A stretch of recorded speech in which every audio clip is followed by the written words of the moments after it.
जय अंबे मित्रों, धोरण 12 चैप्टर 12 અને એનો ટોપિક 12.4 આપણને એવું કહે છે આલ્ડીહાઇડ ને કીટોનની રાસાયણિક પ્રક્રિયાઓ. તો આલ્ડીહાઇડ એન્ડ કીટોનની રાસાયણિક પ્રક્રિયા, એમાં પહેલું કેન્દ્રાનુરાગી યુગશીલ પ્રક્રિયાઓ. કઈ પ્રક્રિયાઓ? કેન્દ્ર અનુરાગી યોગશીલ પ્રક્રિયા. થાય છે શું? C double bond O. તમે જાણો છો આ માઇનસ ડેલ્ટા છે કારણ કે વધુ વિદ્યુત ઋણ છે, આ પ્લસ ડેલ્ટા છે. આમાં સંકરણ sp2 છે. હવે શું થશે? આ કાર્બનમાં sp2 સંકરણ છે. હવે શું થશે? એક ન્યુક્લિયોફાઇલ એટલે નેગેટિવ ચાર્જ કોઈ પણ આયન અથવા એટમ જેન પર અબંધકારક ઇલેક્ટ્રોન યુગ્મ છે જેને કેન્દ્ર પ્રત્યે આકર્ષણ છે, તે અહીં પ્લસ ડેલ્ટા ઉપર અચાનક હુમલો કરી દેશે. આ હુમલો કરશે એટલે આ વધુ વિદ્યુત ઋણ છે, તો અહીંથી આ ઇલેક્ટ્રોન આવીઓ લઈ લેશે. સિમ્પલ. તો અહીંયા આગળ આવું સ્ટ્રક્ચર થશે સી. આ હતો અહીં ન્યુક્લિયોફાઇલ જોઈન થયો અને અહીં ઓ 1 2 3 4 ને એક બંધ હતો એ આખા બંધના ઇલેક્ટ્રોન આવી ગયા એના પર, એટલે માઇનસ ચાર્જ થઈ ગયો. આ એક મધ્યવર્તી બન્યું. આ તબક્કો ધીમો અને વેગ નિર્ણાયક.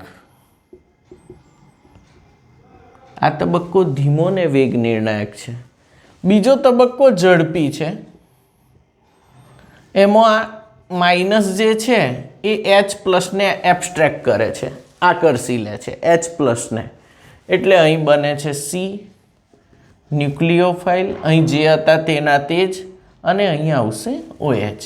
નિપજમાં આમાં sp3 સંકરણ હોય છે. નિપજમાં તમે સેમ મિકેનિઝમ આલ્ડીહાઇડ ને કીટોનમાંથી આલ્કોહોલ બનાવવાનો તો મેં તમને ગ્રિગ્નાર્ડ પ્રક્રિયક સમજાવ્યો હતો. ગ્રિગ્નાર્ડ પ્રક્રિયક RMGX, હું તમને યાદ કરાવું. RMGX તો એમાં આ પ્લસ ભાગ હતો ને આ માઇનસ ભાગ હતો. અહીં ન્યુક્લિયોફાઇલ માઇનસ ભાગ એટલે આર કોના પર હુમલો કરતો હતો? કાર્બન પર. આ ઇલેક્ટ્રોન યુગ્મ આના પર જતું હતું, OMGX આવતું હતું. પછી જળ વિભાજન કરતા હતા આપણે, યાદ આવે છે? તો સેમ મેટર એ આ જ છે. ફોર્માલ્ડીહાઇડમાંથી 1 ડિગ્રી આલ્કોહોલ, અન્ય કોઈ પણ આલ્ડીહાઇડમાંથી 2 ડિગ્રી આલ્કોહોલ અને કીટોનમાંથી 3 ડિગ્રી આલ્કોહોલ. તો આલ્કોહોલ બનાવવાની પ્રક્રિયાઓ મેં શીખવાડી, એમાં જોજો સેમ આ જ મેથડ છે. ઓકે. હવે અહીં કયા પ્રશ્નો પૂછાય આ ચેપ્ટરમાં? આના તો કે આ પ્રક્રિયાનો વેગ કોના પર આધાર રાખે? તો એક, કાર્બન પર ધન વીજભાર કેટલો છે એના પર. કાર્બન પર ધન વીજભાર કેટલો છે. અને 2, કાર્બન પરની ગીચતા કેટલી છે. આ કાર્બન પર આ સમૂહો કયા છે એના પર. અને બીજું, કાર્બન પર પોઝિટિવ વીજભાર કેટલો છે એના પર. તો જેટલો પોઝિટિવ વીજભાર વધુ તેટલી પ્રક્રિયાનો વેગ વધુ, અને ગીચતા જેટલી વધુ તેટલો પ્રક્રિયાનો વેગ ઓછો. બરાબર સમજો. કાર્બન પર પોઝિટિવ ચાર્જ જેટલો વધારે હશે કાર્બોનિલ કાર્બન પર, એટલો જ વેગ વધશે કારણ કે ન્યુક્લિયોફાઇલ ફાસ્ટ આવશે અને આ ધીમો તબક્કો છે. અને 2, કાર્બન પર ગીચતા જેટલી વધુ એટલો પ્રક્રિયા વેગ ઓછો. આ 2 જ મુદ્દા પર આધાર રાખે છે. તો હવે તમને પ્રશ્ન સમજાવવા માટે મારે ઉદાહરણ આપવું પડે. કોયડો 12.3. હવે હું સમજાવું કોયડો 12.3. ચલો. એવું કે છે પ્રોપેનાલની સરખામણીમાં બેન્ઝાલ્ડીહાઇડ વધુ પ્રતિક્રિયાત્મક હશે કે ઓછો? ચલો, પહેલાં લખું છું CH3 CH2 C double bond O bond H and બેન્ઝીનની ring bond C double bond O bond H. Okay. આ બેમાં કોણ વધુ પ્રતિક્રિયાત્મક હશે? તો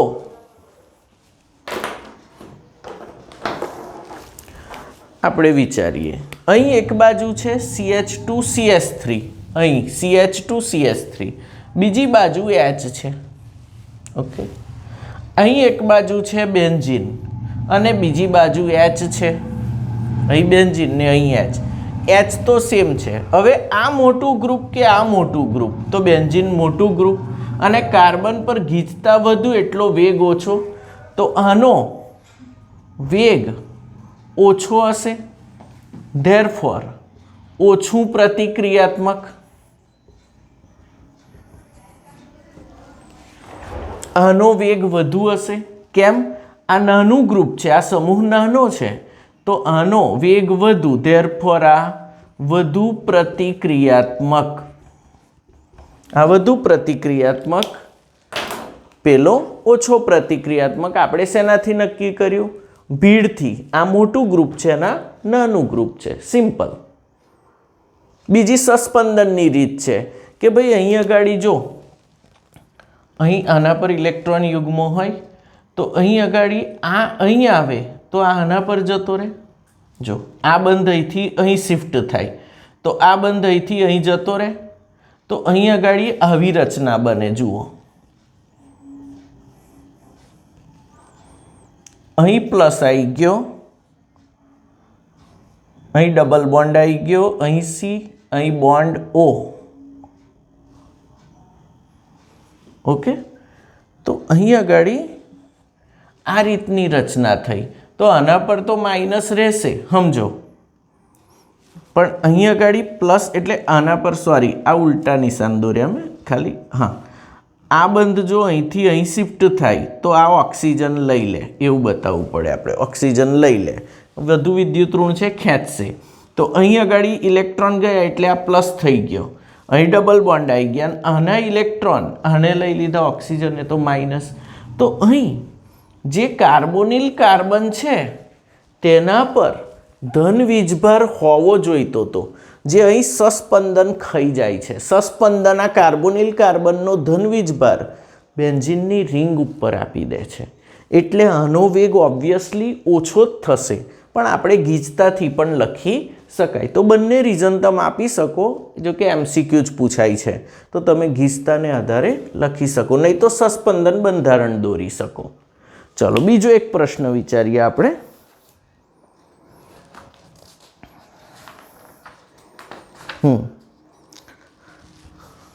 લખાણ સંબંધિત પ્રશ્નો.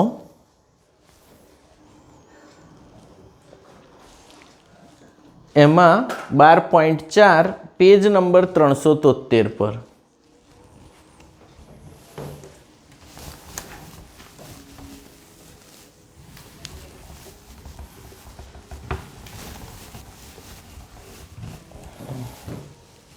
હમ 12.4 ચલો, ઇથેનોલ. ઓકે, હું લખું છું. નીચે દર્શાવેલ સંયોજનોને કેન્દ્રનું રાગી યોગશીલના પ્રતિક્રિયાત્મકતાના ચડતા ક્રમમાં ગોઠવો. 1. કયા છે પદાર્થો? Ethanol, propanol, propanone. Ethanol, propanol, propanone અને બ્યુટેનોન. બ્યુટેનોન. ઓકે, 2 આલ્ડીહાઇડ છે અને 2 કીટોન છે. તો હવે મેં તો વેગ તો તમને સમજાયો કેવી રીતે બદલાય, એક કોયડો પણ સમજાયો. હવે બહુ ઇઝીલી હું તમને રીત કહી દઉં. કેન્દ્રાનુરાગી યોગશીલનો ચડતો ક્રમ.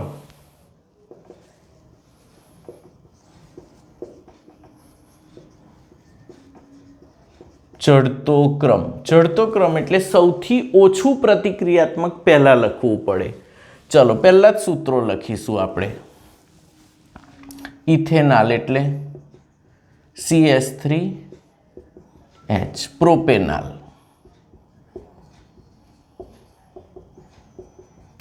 Propanone, butanone. તો તમને આ 4 સૂત્રો તો આવડે. હવે ધ્યાનથી જુઓ, અહીં એક બાજુ આ કાર્બોનિલ સમૂહ છે, આ એક બાજુ CH3 બીજી બાજુ H, અહીં ઇથાઇલ અહીં H. આ બેમાં વધુ જો એક બાજુ H છે એટલે આ સરખાવાશે, આમાં ભીડ વધારે કહેવાય ને આમાં ઓછી કહેવાય. આ સમૂહ મોટો છે, આ નાનો છે, તો અહીં એટલું તો લખી શકું પ્રોપેનાલ લેસ ધેન ઇથેનાલ. કોનો વેગ વધારે હશે? ઇથેનાલનો. કાના કરતાં? પ્રોપેનાલ કરતાં. એ તો ચોખ્ખું, આ મોટું છે એટલે વેગ ઓછો હશે, નાનું છે એટલે વેગ વધુ હશે. હવે આ બેને કમ્પેર કરો. આમાં CH3 ને CH3 અને આમાં CH3 અને આ બાજુ ઇથાઇલ. તો અહીં મોટું ગ્રુપ આવી ગયું, અહીં આ બે સેમ છે પણ આ મોટું આવી ગયું, તો આનો વેગ ઓછો, આનો વેગ વધુ. તો અહીં મારથી લખાશે પ્રોપેનોન ગ્રેટર ધેન બ્યુટેનોન. આ બે વસ્તુ ખબર પડી, કમ્પેર કર્યા તો બે બાજુ CH3 છે, પેલા મોટું છે અને આમાં નાનું છે. વેગ વધારે કોનો? નાનો હોય, કારણ કે ભીડ ઓછી આમ વેગ વધુ. ઓકે, હવે બીજી વસ્તુ જોઈ લો. અહીં એક બાજુ તો H જ હતો, અહીં એક બાજુ શું થઈ જાય? CH3. બોલો H નાનો કે CH3? CH3 મોટી જગ્યા રોકે, H જરિયમથી, તો ભીડ CH3માં વધી જવાની, તો વેગ ઓછો થઈ જશે. તો કીટોનનો વેગ ઓછો હોય તો પહેલો કોણ આવે? બોલો બ્યુટેનોન લેસ ધેન પ્રોપેનોન. આ બંને કીટોન છે, લેસ ધેન આલ્ડીહાઇડ. બહુ સિમ્પલ, લેસ ધેન. આલ્ડીહાઇડમાં કોણ આવશે? પ્રોપેનાલ. Less than ethanal. તો આ MCQ પોઈન્ટ છે, છતાં મારે તમને સમજાવવું પડે કે આ રીતે આ થાય છે, તો આ ક્રમ આ રીતે લખાય. તો સૌથી વધુ પ્રતિક્રિયાત્મક કોણ થશે? સૌથી વધુ પ્રતિક્રિયાત્મક ઇથેનાલ, જેના પર કાર્બન પર ભીડ ઓછી છે, અને સૌથી ઓછો પ્રતિક્રિયાત્મક બ્યુટેનોન, જેમાં કાર્બન પર ભીડ સૌથી વધુ છે. સિમ્પલ. બીજો એક પ્રશ્ન જોઈ લઈએ પ્રતિક્રિયાત્મકતાનો.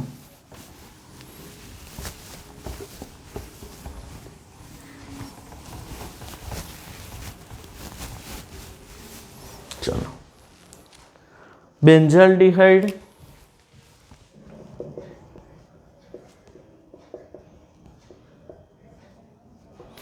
પછી છે પેરાટોલ્યુઆલ્ડિહાઇડ,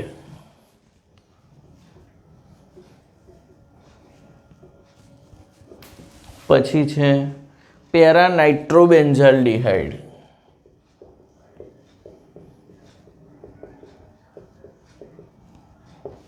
છેક છેલ્લે એસિટોફિનોન.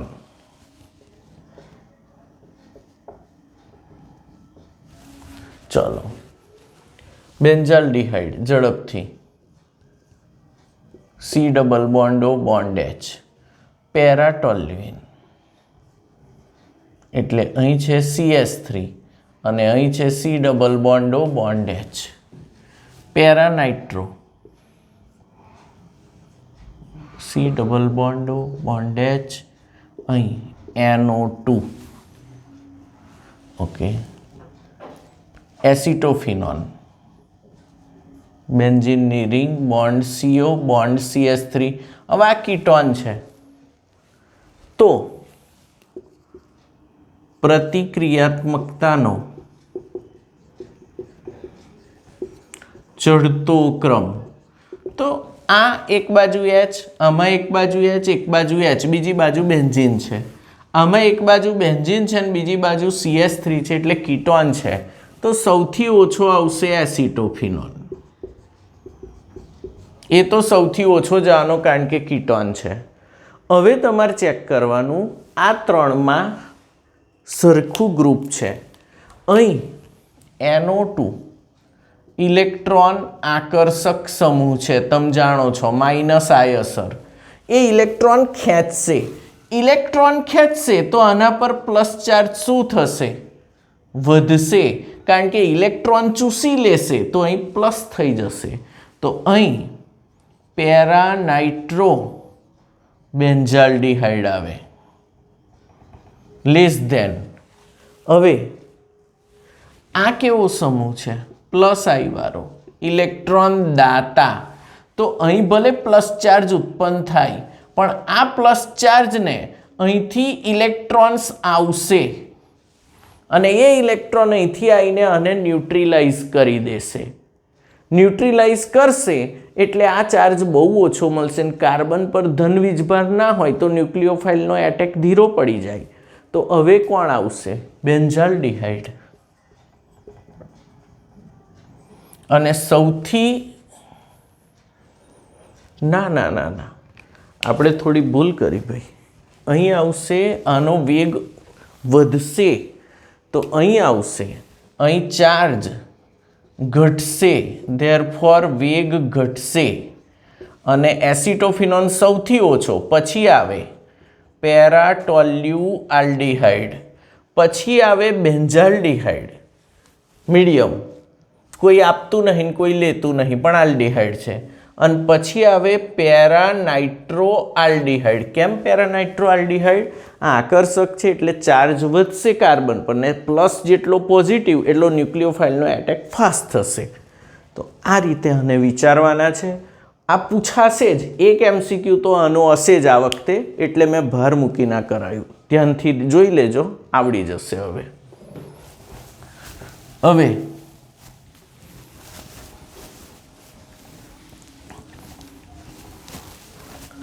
બીજી MCQ બેઝ મોસ્ટ આઈએમપી પ્રક્રિયાઓ આલ્ડિહાઇડ ને કીટોનની.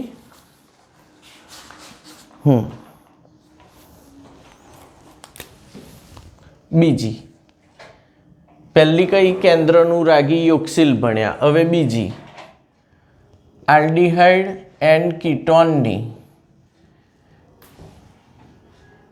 NH2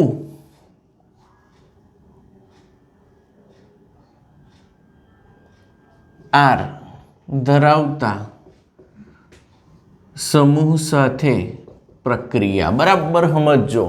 જેમાં NH2 છે તો અહીં કોઈ આલ્ડિહાઇડ કે કીટોન છે, આલ્ડિહાઇડ કે ketone, C double bond O, કોઈ પણ છે, કોઈ પણ.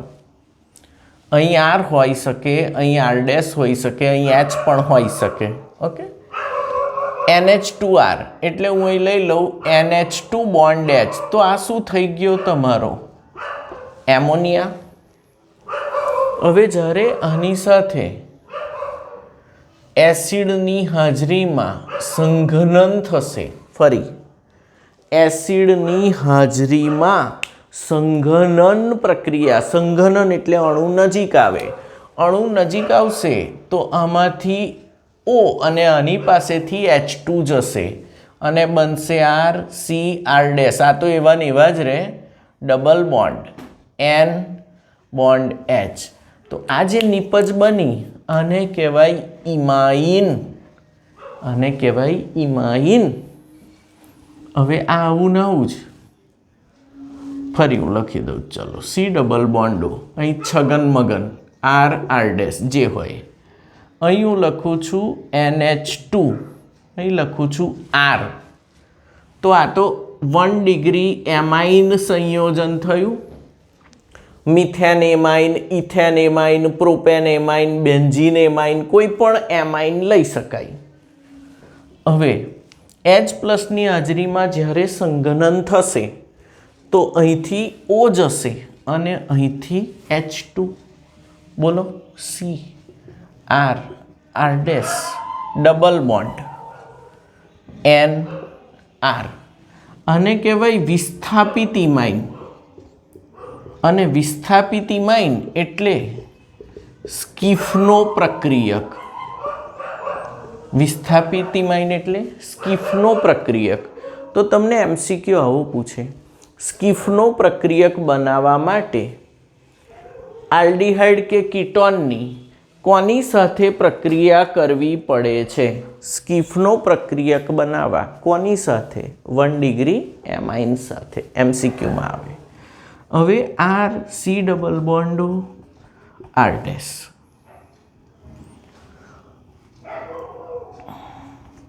NH2 NH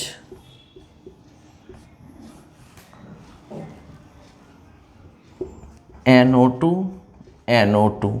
This is 1 2 3 4 2,4 dinitro phenyl hydrazine. ફરી 2,4 dinitro phenyl hydrazine આને કહેવાય 2,4 dinitro phenyl hydrazine DNP શોર્ટમાં. તો શું થશે? વત્તા કરો, બોલો શું થશે? R ડબલ બોન્ડ, અહીંથી O જાય, અહીંથી H2 જાય, N NH બેન્ઝીનની રિંગ બધું એવું ને એવું જ રહે. NO2 and NO2 2,4 dinitro phenyl hydrazone જે પીળો, નારંગી અથવા લાલ કોઈ પણ રંગમાં મળે. અહીં જેવા સમૂહો હોય એ રીતે એના રંગો બદલાય છે. તો પીળો, નારંગી, લાલ રંગનો મળે અને જે આલ્ડીહાઇડ અથવા કીટોનની પરખ કરે છે. પરખ કરે તમને ચોક્કસ ખબર પડી જાય કે આલ્ડીહાઇડ કે કીટોન હાજર છે. 2,4 ડાયનાઇટ્રોફિનોલ જોડે રિએક્શન થઈને રંગ મળશે સ્પષ્ટ. તો 2,4 ડાયનાઇટ્રોફિનાઇલ હાઇડ્રેઝોન. તો એમોનિયા જોડે ઇમાઇન, 1 ડિગ્રી એમાઇન સાથે વિસ્થાપિત ઇમાઇન, 2,4 ડાયનાઇટ્રોફિનાઇલ હાઇડ્રેઝિન જોડે 2,4 ડાયનાઇટ્રોફિનાઇલ હાઇડ્રેઝોન. હવે બીજા રિએક્શન જોઈએ આપણે.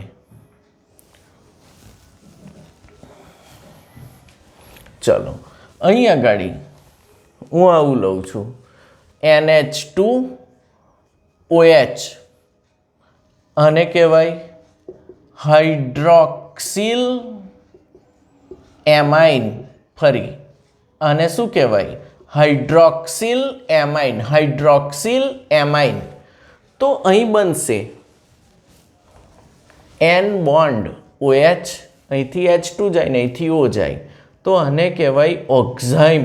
બહુ જ ઇમ્પોર્ટન્ટ. ઓક્ઝાઇમ બનાવવા માટે આલ્ડીહાઇડ કે કીટોનની કોની સાથે પ્રક્રિયા કરાય છે? NH2OH જોડે, હાઇડ્રોક્સિલ એમાઇન જોડે. ચલો અહીં આગળ હું લઈ લઉં NH2NH2 આને કહેવાય હાઇડ્રેઝિન. હાઇડ્રેઝિન જોડે રિએક્શન થાય તો અહીં શું આવશે? NH2. એનો અર્થ થયો કે હાઇડ્રેઝોન બને. શું બને? હાઇડ્રેઝિનમાંથી હાઇડ્રેઝોન. ફિનાઇલ હાઇડ્રેઝિન હોય તો ફિનાઇલ હાઇડ્રેઝોન અને 2,4 ડાયનાઇટ્રોફિનાઇલ હાઇડ્રેઝિન હોય તો 2,4 ડાયનાઇટ્રોફિનાઇલ હાઇડ્રેઝોન. હજુ એક લઈ લઈએ. અહીં આગળ આવું હોય NH2 NHCO NH2 semi carbazide. Carb azide, semi carbazide. તો અહીં આગળ પણ આવું જ થશે. અહીં બનશે NHCO NH2 બેઠું ગ્રુપ આવે, ખાલી આટલો જ ભાગ નીકળી જાય. સેમી કાર્બેઝોન. સેમી કાર્બેઝોન બનશે. તો આઈ મોસ્ટ એમપી આલ્ડીહાઇડ કે કીટોનની સેમી કાર્બેઝાઇડ સાથેની પ્રક્રિયા અને હાઇડ્રેઝિન સાથેની પ્રક્રિયાના સમીકરણ લખો. 2 માર્ક. હાઇડ્રોક્સિલ એમાઇન અથવા સેમી કાર્બેઝાઇડ સાથેની પ્રક્રિયાના સમીકરણ લખો. 2 માર્ક. તો આ રીતે પૂછાય. મિકેનિઝમ એક હરખી છે. અહીંથી O અહીંથી H2 જાય, જોઈન થઈ જાય અને નામ બની જાય. તો તમને આટલા નામ યાદ રહેવા જોઈએ. મેં 6 રિએક્શન તમને શીખવાડ્યા. પહેલાં 3 શીખવાડ્યાના પછી 3. બરાબર લખીને તૈયાર કરી દેશો આટલું. ઓકે, ચલો આગળ ભણીએ આપણે આલ્ડીહાઇડ ને કીટોનનું રિડક્શન.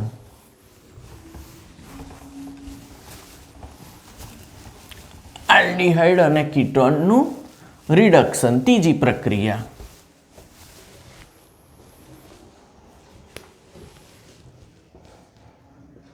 આલ્ડીહાઇડ અથવા કીટોનનું રિડક્શન.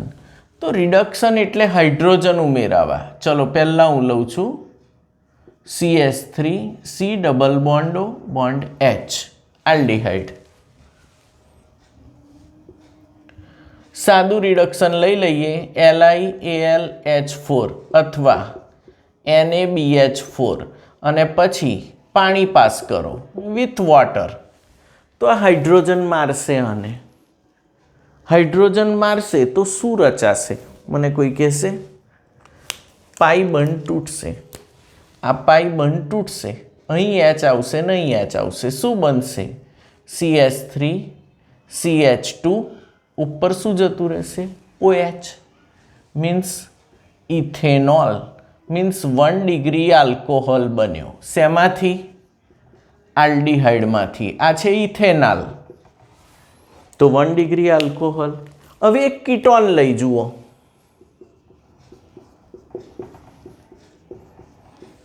આ જ ઉદ્દીપક રાખો. શું થશે? પાઈ બંધ તૂટશે.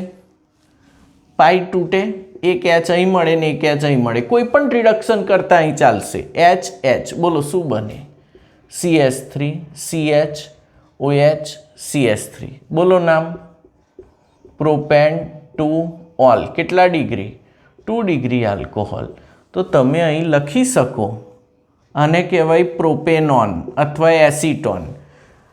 આલ્ડિહાઇડમાંથી 1 ડિગ્રી આલ્કોહોલ અને કીટોનમાંથી 2 ડિગ્રી આલ્કોહોલ પ્રાપ્ત થાય છે રિડક્શન વડે. હવે બીજું રિડક્શન છે વુલ્ફ-કિર્શનર રિડક્શન. બહુ જ વાર 2 માર્કમાં પૂછાય છે વુલ્ફ-કિર્શનર રિડક્શન. તો હું અહીં લઈ લઉં CH3 C double bond O bond H NH2 એટલે હાઇડ્રોજન અને બીજા સ્ટેપમાં KOH NH2 KOH hydrogen basic માધ્યમ. KOH એટલે કેવું માધ્યમ? બેઝિક.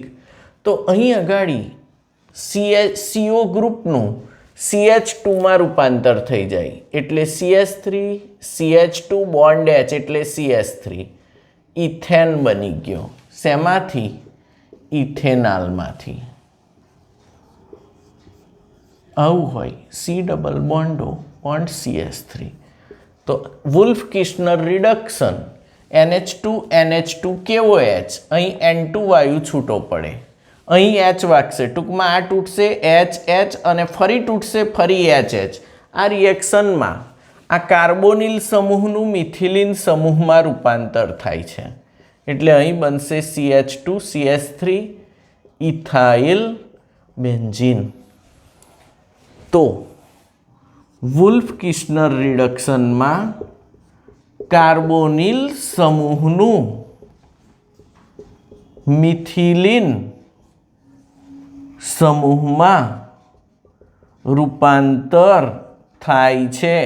કેવી રીતે રૂપાંતર થાય? અને કાર્બોનિલ કહેવાય. કાર્બોનિલનું મિથિલિનમાં રૂપાંતર થાય છે. કેવી રીતે થાય? તો C double bond O bond H. પહેલાં 8 પાઈ તૂટે H પછી સિગ્માઈ તૂટે H અને H પાણી નીકળી જાય, બંને બંધ તૂટી જાય. હવે આ બેઝિક માધ્યમમાં કર્યું. હવે રિડક્શનનો ત્રીજો પ્રકાર ક્લેમેન્સન રિડક્શન.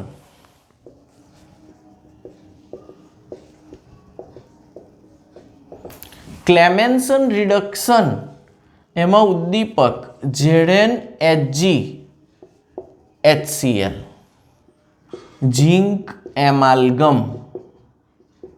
તો આ એસિડિક માધ્યમ છે.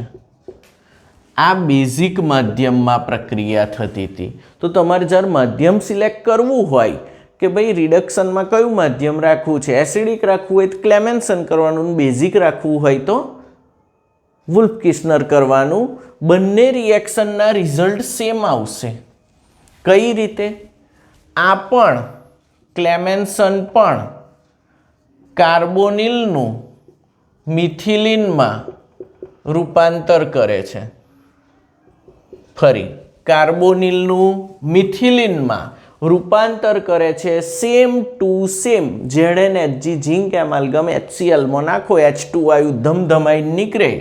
અહીં આગળ તમે આવું લઈ લો, CH3CO CH2 CH3 ZnHg HCl.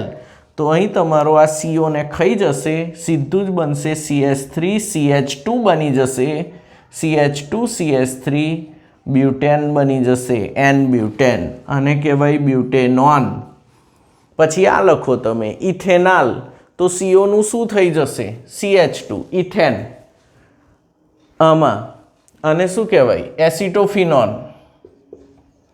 તો એસિટોફિનોનમાં CO નું શું થઈ ગયું અહીંયા ગાડી? CH2. તો એમાંથી ઇથાઇલ બેન્ઝીન. આનું આ જ ઉદાહરણ અહીં લખી દો. નિપજ ને પ્રક્રિયક બંને સેમ, ખાલી ઉદ્દીપક બદલાશે. એરા પર લખવાનું ક્લેમેન્સન રિડક્શન. આનું આ જ કાર્બોનિલનું મિથિલિનમાં રૂપાંતર. તો આના ઉદાહરણ અહીં લખો તો આ પણ 2 માર્કની ટૂંકનોટ થઈ ગઈ. અથવા તમારે આવું લખવું હોય સાયક્લોપેન્ટેનોન, તમે કોઈ પણ લખી શકો. ZnHg HCl શું થશે?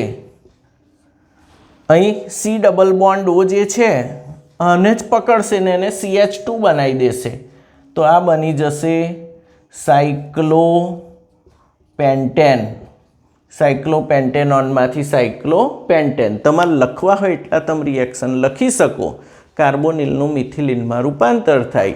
વુલ્ફ કિસ્નર એટલે NH2 NH2 KOH અને ક્લેમેન્સન એટલે ZnHg HCl. અને સાદું રિડક્શન તો બધા બહુથી થાય. LiLH4 NaBH4 બધા વડે શું થાય? એક પાઈ બંધ તૂટે અને એક જ વારે H અને H ઉમેરાય સાદા રિડક્શનમાં. એટલે આલ્ડીહાઇડમાંથી 1 ડિગ્રી આલ્કોહોલ ને કીટોનમાંથી 2 ડિગ્રી આલ્કોહોલ પ્રાપ્ત થાય છે.